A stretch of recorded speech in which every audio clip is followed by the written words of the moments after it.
The conference room door clicked shut 6 inches from my face. Through the frosted glass, I could see my father's silhouette taking his seat at the head of the table, my mother beside him, and 8 other figures arranging themselves around what they clearly believed was the center of power at Meridian Industries. Miss Chin. The executive assistant Jennifer looked mortified. I'm so sorry.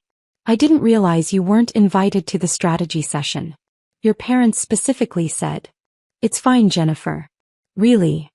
I adjusted my laptop bag and headed back toward the elevator. I have plenty of other work to handle.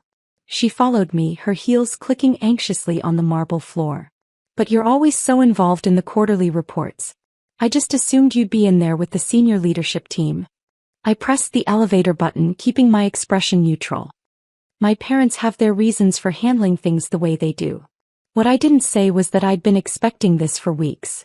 Ever since my father had returned from his medical leave 3 months ago, he'd been systematically shutting me out of every major business discussion.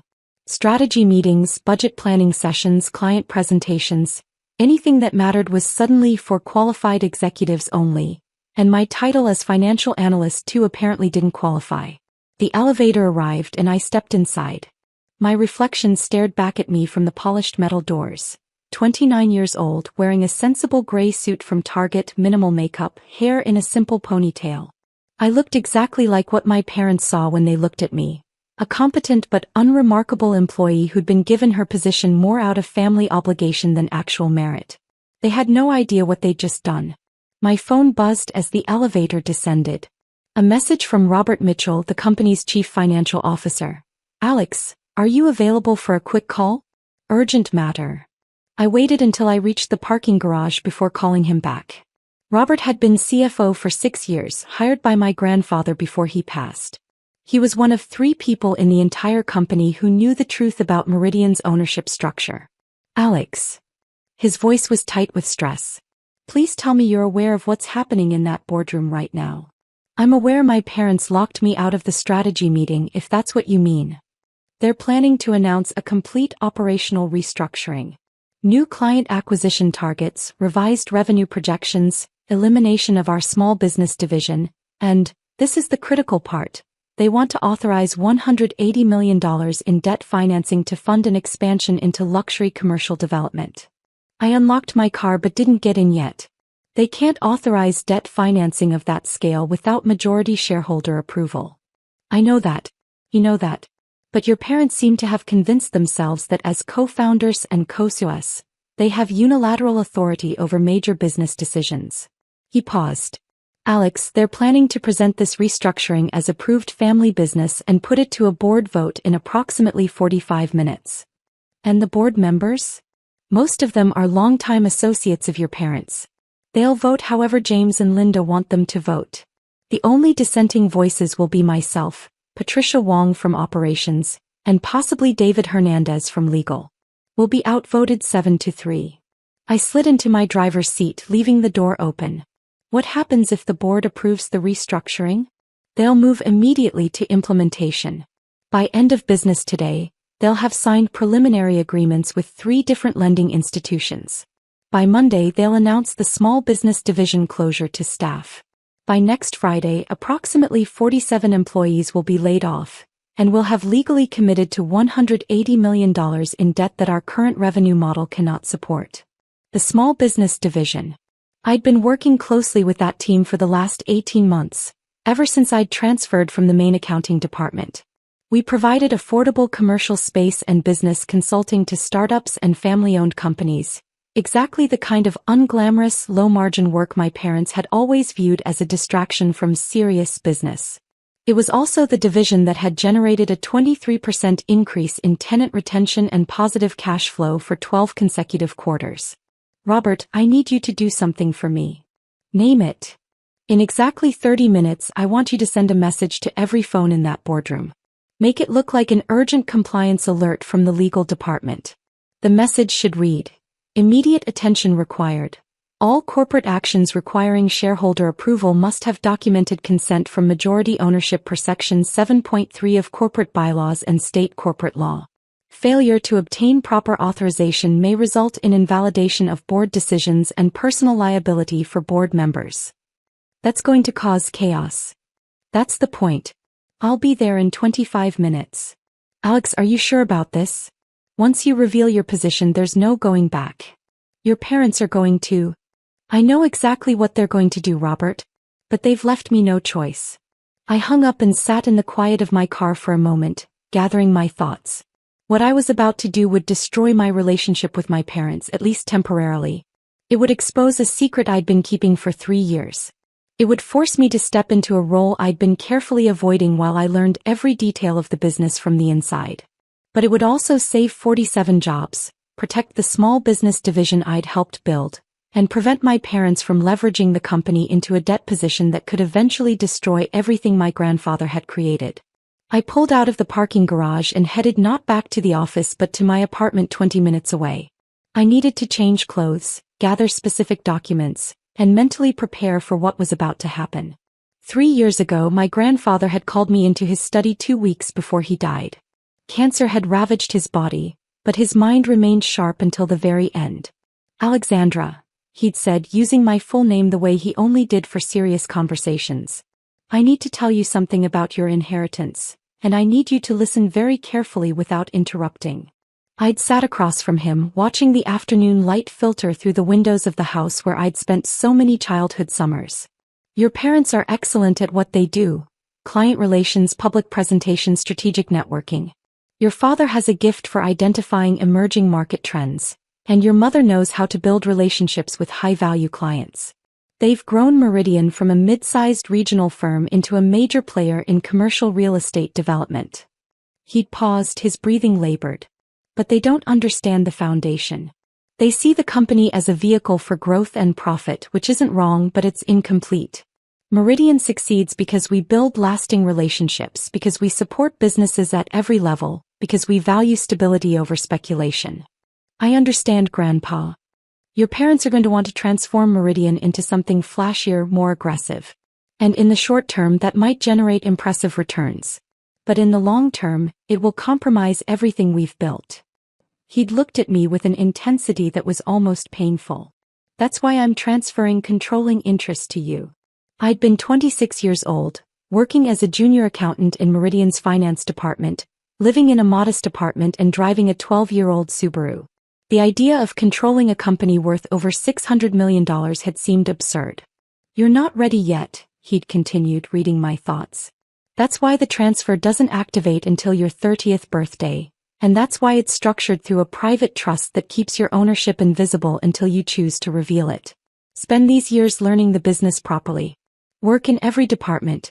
Understand how each decision affects everyone from the senior executives down to the maintenance staff. What about Mom and Dad? They'll each receive 20%.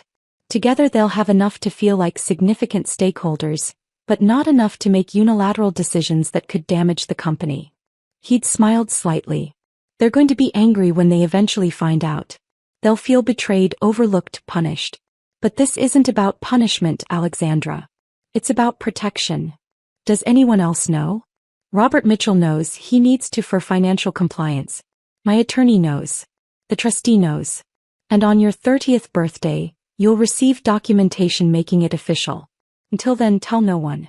Not your parents, not your friends, not anyone you date. Learn this business inside and out, and when the time comes that you need to exercise your authority, you'll be ready. That conversation had happened 37 months ago. My 30th birthday had been 7 months ago. And for 7 months I'd kept working as financial analyst too in the small business division, driving my now 15-year-old Subaru, living in my modest apartment, and watching my parents slowly build toward exactly the kind of aggressive expansion my grandfather had warned about. I'd been hoping they'd make different choices. I'd been hoping my father's health scare would remind them about sustainable growth and long-term stability. I'd been hoping I wouldn't have to do what I was about to do. But hope wasn't a business strategy. I changed into the one expensive suit I owned, a charcoal gray Armani I'd purchased specifically for this possibility and never worn. I pulled my hair into a professional twist, applied makeup more carefully than usual, and traded my practical flats for heels that added 3 inches to my height. The woman looking back at me from the mirror wasn't entry-level staff anymore. I gathered the leather portfolio Robert had prepared months ago. Every document related to my ownership position, every corporate filing, every trust agreement, and every legal opinion confirming my authority. Then I called my attorney, Marcus Webb. Alexandra. Is this the call I've been anticipating? It is. I need you to meet me at Meridian Industries in 15 minutes. Consider it done. I've had these documents ready for 7 months. Do your parents have any idea? None whatsoever. This is going to be quite a shock. That's an understatement. I grabbed my keys and headed for the door. Marcus, I need you to be prepared for them to challenge everything. My competence, my authority, my intentions. My father is going to claim I'm too inexperienced for this level of responsibility. My mother is going to say I'm being emotionally manipulative. They're going to make this personal. And you? I'm going to stay professional, cite corporate bylaws and state law, and make it clear that I'm not seeking their approval or their understanding. I'm exercising legal authority that was transferred to me by the company's founder and upheld by every relevant legal entity. That's exactly the right approach. I'll see you soon. The drive back to Meridian took 18 minutes. I used the time to review the key points I needed to communicate: the legal structure of my ownership, the specific corporate actions that required my approval, and the alternative strategy I'd been developing for the last 6 months. Because I wasn't just stopping my parents' restructuring plan. I was replacing it with something better. I arrived at Meridian at 2:47 p.m. The strategy meeting had been scheduled to run from 2 to 4 o'clock, which meant my parents were likely in the middle of their presentation right now. Robert's compliance message would have gone out exactly 12 minutes ago. Marcus was waiting in the lobby, a slim leather briefcase in hand. Ready as I'll ever be. We took the elevator to the executive floor. Jennifer looked up from her desk, her eyes widening when she saw me in my transformed appearance. Miss Chin? I didn't expect to see you back. I need to interrupt the strategy meeting, Jennifer. I'm not sure that's. Your parents were very clear that they didn't want disruptions. Marcus stepped forward smoothly. This is a matter of corporate compliance and legal necessity. Ms. Chin has authority to interrupt this meeting under Section 7.3 of Meridian Industries corporate bylaws. Jennifer looked between us, clearly uncertain. Before she could respond, the conference room door opened and Robert emerged, his expression carefully neutral. Alexandra. Perfect timing. The board has just received some information that requires your immediate input. Through the open door I could see my parents at the front of the room, both of them holding their phones and looking confused. The other board members were similarly distracted, several of them typing rapidly on their devices. What's going on? My mother was saying. Who sent this message? Robert, is this from your department? In a manner of speaking, yes. Robert stepped aside, gesturing for me to enter. Ms. Chin is here to address the compliance concern. I walked into the conference room, Marcus beside me, and the conversations died immediately. My father stared at me, his confusion shifting rapidly to irritation. Alexandra, this isn't a good time. We're in the middle of a critical strategy discussion. I'm aware. I'm here because that strategy discussion includes corporate actions that require majority shareholder approval, which you don't have. My mother set down her phone. Sweetheart, I don't know what you've been told, but this is really a matter for senior leadership. I'm not here as senior leadership, Mom. I'm here as the majority shareholder of Meridian Industries. The silence that followed was absolute. My father's face went through several expressions: confusion, disbelief, and finally a condescending smile. Alexandra, I don't know where you got that idea, but your mother and I are the co-founders and co-owners of this company. We each hold 50%. No, Dad. You don't. I set my portfolio on the table and opened it, distributing packets to each board member. What you're receiving is complete documentation of Meridian Industries' ownership structure as established by Robert Chen's will and upheld through the Chen Family Trust. Marcus stepped forward, his voice carrying the weight of legal authority. My name is Marcus Webb, Corporate Counsel for the Chen Family Trust. I'm here to clarify the actual ownership distribution of Meridian Industries, which appears to have been misunderstood by certain parties. One of the board members, a man named Thomas who'd been my father's friend for 20 years, opened his packet. This says, 58% to Alexandra Chin? That's correct, Marcus confirmed. Robert Chin, founder of Meridian Industries, established a family trust in 2019 that would transfer controlling interest to his granddaughter Alexandra upon her 30th birthday, which occurred 7 months ago. James and Linda Chin each hold 20%, with the remaining 2% distributed between minor family members in educational trusts. My mother had gone very pale. That's not possible. Dad would have told us. He did tell you, Mom. He revised his will 4 years before he died, and you were both present when the attorney explained the trust structure.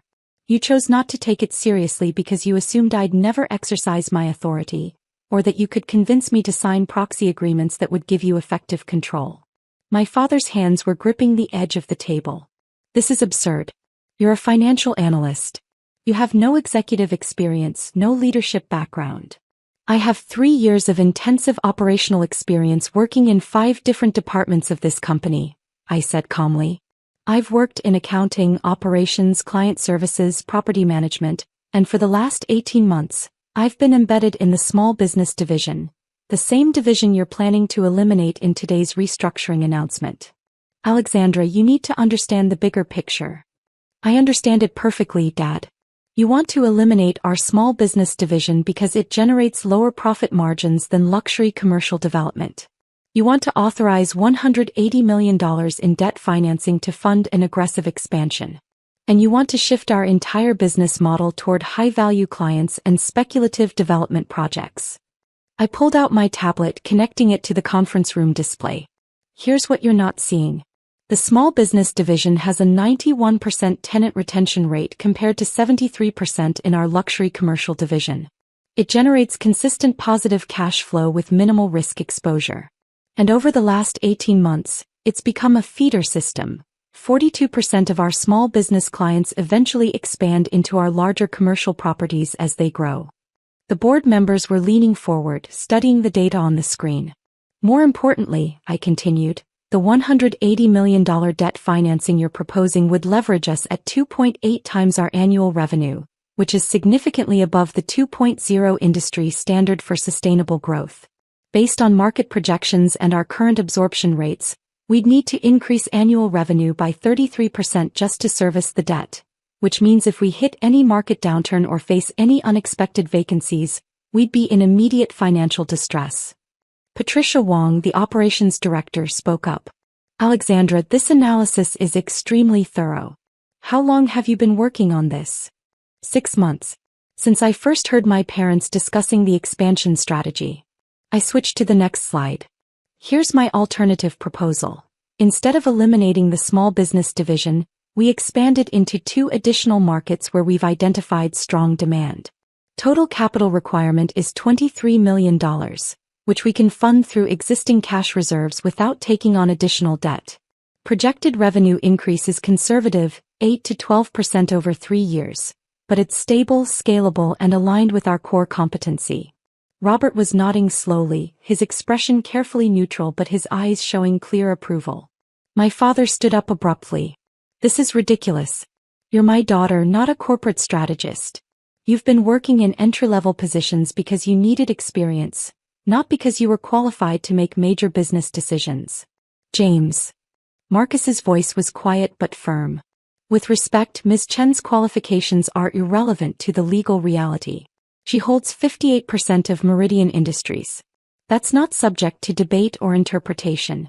Any major corporate action requires her written consent, and based on the documentation we've reviewed, the restructuring you're proposing definitely qualifies as a major corporate action.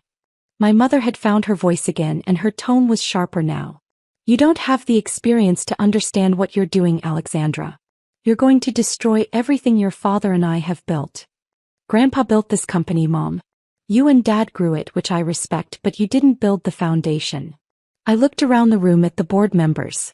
Robert Chin started Meridian in 1989 with a single office building and a philosophy that sustainable growth matters more than spectacular growth.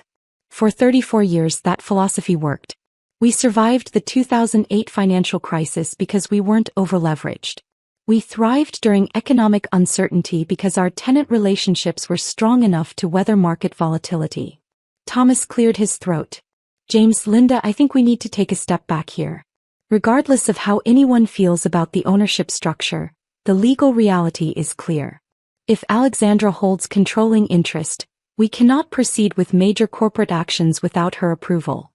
She's 29 years old, my father snapped. She has no idea what she's doing. I'm 30, Dad. And I've been preparing for this responsibility for exactly as long as Grandpa instructed me to. I closed my portfolio and looked at him directly. I know you're angry. I know you feel like Grandpa betrayed you or that I've been conspiring behind your back. But this isn't about betrayal. It's about protecting a company that supports 237 employees and their families, maintains relationships with over 300 business tenants, and generates stable returns for all shareholders. You have no right. I have every right. Legally, ethically, and morally. I turned back to the board. I'm formally denying approval for the proposed restructuring as presented. The small business division will not be eliminated, the $180 million debt financing will not be pursued, and no employment terminations will occur as part of this strategy revision. David Hernandez, the legal director, spoke up. Ms. Chen, as majority shareholder, you have authority to deny board proposals, but you also have a fiduciary duty to act in the best interests of all shareholders. Your parents still hold 40% combined. Do you have an alternative strategy that addresses their concerns about growth and market positioning? I do. I pulled up a different presentation. This is a 5-year strategic plan I've been developing with input from department heads across operations, finance, and business development. It maintains our small business division while also pursuing targeted growth in medical office properties and professional services space, 2 sectors with strong fundamentals and lower volatility than luxury residential conversion. For the next 20 minutes, I walked through the analysis. Market research, financial projections, risk assessments, implementation timelines. I'd been working on this plan for 6 months, quietly coordinating with managers who believed I was just a financial analyst doing extra research, never realizing I was actually preparing to exercise controlling shareholder authority. By the time I finished, several board members were nodding. Thomas was taking notes. Patricia was asking detailed questions about the operational requirements. My parents sat in silence, my father's face still flushed with anger, my mother's expression unreadable. Finally, Robert spoke. Ms. Chen, speaking as CFO, I believe this alternative strategy is financially sound, operationally feasible, and significantly less risky than the high-leverage approach we were considering. I recommend the board formally review this proposal for approval at our next scheduled meeting. I second that recommendation, Patricia said immediately. David nodded. Agreed. This requires proper due diligence, but the preliminary analysis is impressive. My father pushed back from the table. I need to speak with my daughter. Privately. James, I don't think, Robert began. Now, my father said, his voice tight. I looked at Marcus, who gave me a slight nod. I'll be in the hall, he said quietly. My parents and I walked to my father's office in silence. The moment the door closed, he turned on me. How could you do this? After everything we've done for you, after we gave you a position at this company? You gave me an entry-level position and consistently blocked me from any real responsibility, I said calmly. Every time I tried to contribute to strategic discussions, you dismissed it as inexperience. Every time I presented analysis, you told me to focus on my assigned duties. You've spent 3 years treating me like I'm here because of family obligation, not because I have anything valuable to offer. My mother's voice was cold. You conspired with your grandfather to steal control of our company. Grandpa gave me responsibility for protecting his legacy. That's not the same as stealing. I met her eyes steadily. And it's not your company, Mom. It was never entirely your company. You and Dad were always managing it as stewards, not absolute owners. Grandpa just made that structure explicit in his will. You're not qualified for this, my father said. You're going to make decisions that damage the business. Like refusing to leverage us into $180 million of debt that could destroy the company if the market shifts. Like protecting a profitable division that you wanted to eliminate because it doesn't fit your vision of what success looks like. The small business division is a distraction. The small business division is our foundation. I kept my voice level, but I could feel the emotion underneath. It's where we build relationships with growing companies. It's where we prove that we're not just another corporate landlord extracting maximum rent. It's what makes Meridian different from every other commercial real estate firm in this market. My mother shook her head. You're being naive. Business isn't about relationships and philosophy. Business is exactly about relationships when you're in commercial real estate, Mom. Our tenant retention rate is our competitive advantage. Our reputation for supporting growing businesses is why we can maintain 93% occupancy even in economic downturns. Grandpa understood that. I understand that. And if you were honest with yourselves, you'd understand it too. My father sat down heavily in his desk chair. So what happens now? You're going to vote against everything we propose?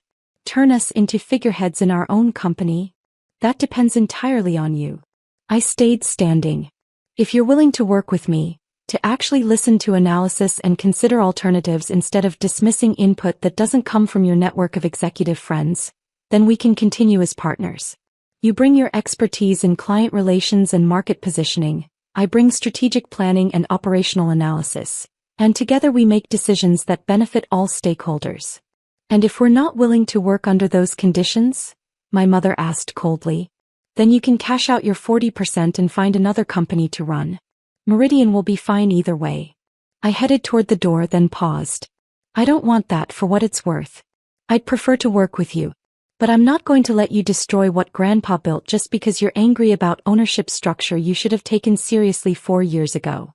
I walked out before either of them could respond. Marcus was waiting in the hallway exactly where he'd promised. How did that go? About as well as expected. They're furious, hurt, and convinced I'm going to ruin everything. I rubbed my temples. This is going to be complicated for a while. Change usually is. He fell into step beside me as we headed toward the elevator. For what it's worth, that presentation you gave was exceptional. Your grandfather would be proud. I hope so. We stepped into the elevator and I finally allowed myself to acknowledge how exhausted I felt. Marcus, what happens next? Legally, I mean. The board will schedule a formal review of your strategic proposal, likely within 2 weeks. Your parents have the right to present counter-proposals, which they almost certainly will. If they decide they can't work within the ownership structure, they can pursue a buyout of their combined 40%, but that would require you to either purchase their shares directly or find outside investors willing to buy in as minority shareholders. What's 40% of Meridian worth? Approximately $240 million at current valuation. I whistled softly. That's going to be an interesting conversation. My phone buzzed. A message from Robert. Small Business Division wants to thank you. They heard rumors of restructuring and were terrified. Can I tell them their division is safe? I typed back, yes. And let's schedule a meeting with the division heads tomorrow. I want to hear directly from them about growth opportunities. The elevator reached the parking garage. Marcus walked me to my 15-year-old Subaru, which looked ridiculous next to the Mercedes and BMWs surrounding it. You know, he said, you might want to consider an upgrade eventually. Majority shareholders typically maintain certain appearances. I looked at my reliable, slightly dented car and smiled. Maybe. But this Subaru has gotten me through 3 years of learning this business from the ground up. It feels wrong to abandon it just because my title changed. Your grandfather drove a 10-year-old pickup truck until the day he died, Marcus pointed out. I think he'd understand. I drove home slowly, my mind processing everything that had happened. In the space of 2 hours, I'd revealed a secret I'd kept for 3 years, challenged my parents' authority in front of the entire board, presented an alternative strategic plan I'd been developing in secret, and fundamentally altered my relationship with the 2 people who'd raised me. My phone rang. My mother's number. I considered not answering, then decided that avoidance wouldn't help anyone. Hi, Mom. Your father and I need time to process this. Her voice was strained but more controlled than it had been in the office. We're not ready to discuss business partnership or strategic collaboration yet. I understand. But we're also not ready to cash out and walk away. She paused. Your grandfather trusted you with this responsibility for a reason. I may not agree with his decision, but I respected him too much to ignore it completely. So we're going to review your strategic proposal properly, and we're going to see if we can find a way to work together. Thank you, Mom. That's all I'm asking. Don't thank me yet. We're still furious, Alexandra. And this is going to take a long time to work through. I know. After she hung up, I sat in my apartment parking lot for several minutes, emotionally drained but also feeling something unexpected: relief. For 3 years I'd carried the weight of this secret. For 3 years, I'd watched my parents make decisions I disagreed with while staying silent, learning, waiting for the moment when I'd need to exercise my authority. For 3 years I'd been living a double life: entry-level analyst on the surface, controlling shareholder underneath. Now the truth was out. My parents knew. The board knew. And tomorrow the entire company would know. Everything was about to change. I grabbed my laptop bag and headed into my modest apartment, the place I'd chosen specifically because it was close to several of Meridian's properties and I wanted to understand the neighborhoods where we operated. Eventually I'd probably need to move somewhere that matched my actual financial position. Eventually I'd need to upgrade my wardrobe beyond one expensive suit. Eventually I'd need to look like what I actually was. But not today. Today I'd saved 47 jobs, protected a division I believed in, and honored my grandfather's trust in me. That was enough. I changed out of my Armani suit and back into comfortable jeans and a sweatshirt. Then I opened my laptop and started drafting talking points for tomorrow's meeting with the small business division heads. Because the real work was just beginning. My grandfather had given me controlling interest in Meridian Industries. But control wasn't the same as leadership and ownership wasn't the same as authority. Those things had to be earned through competence, consistency, and care for everyone who depended on the company's success. I'd spent 3 years preparing for this moment. Now I had the rest of my career to prove I deserved it. My phone buzzed one more time. A message from Robert: board meeting scheduled for 2 weeks from today. Your parents' counterproposal will be presented then. Get ready for a fight. I smiled and typed back, I've been ready for 3 years. Outside my window, the city lights twinkled in the darkness. Somewhere out there, 47 employees were sleeping easier tonight because their jobs were secure. Somewhere out there, my parents were struggling with anger and betrayal and reluctant respect. Somewhere out there, small businesses that depended on Meridian's affordable commercial space would continue operating without disruption.